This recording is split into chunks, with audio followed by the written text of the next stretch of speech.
Pag ito ay hindi pa umandar, siguradong may sira na ang motor. Irerekta na po natin. Mga bossing, heto nga pala yung ginawa naming deep well. 1 taon na po siya. Ang sabi po ng may-ari ay hindi na po siya umaandar.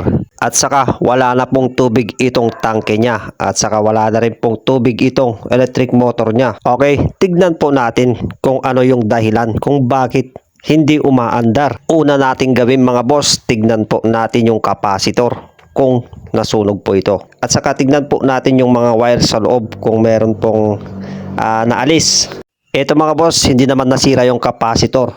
At saka ang sunod natin tignan mga boss, itong pressure ay itong automatic switch niya mga boss. Tignan natin kung marumi siya o baka hindi na siya gumagana. Tignan natin.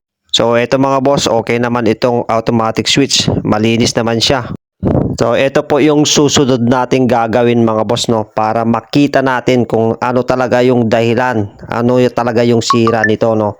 Dapat ito tanggalin na natin yung mga wire nito at irerekta po natin sa saksakan itong motor niya para malaman natin kung umaandar ba ito o baka itong wire ang sira o kaya yung sa breaker. Pag ito ay hindi pa umandar ay alam na natin po yung sira nito.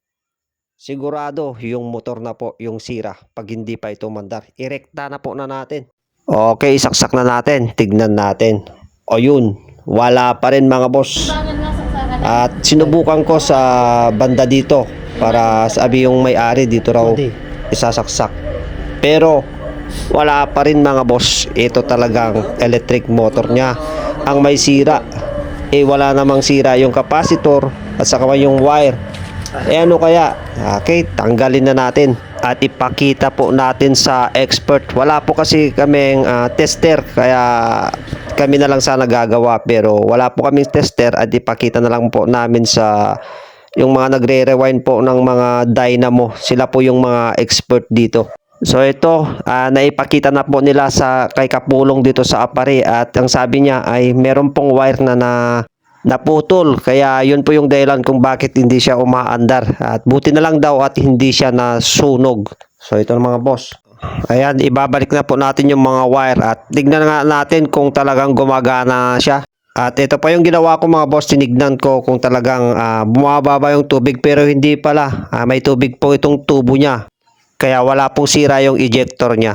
So ito mga boss, prime na po natin para andarin na natin. Mga boss, andarin na. Andito pala kami sa jurisdiction, Kamalanyugan. So ito na po. Yan na po, lumalabas na po yung tubig. Okay na po yung tong electric motor niya.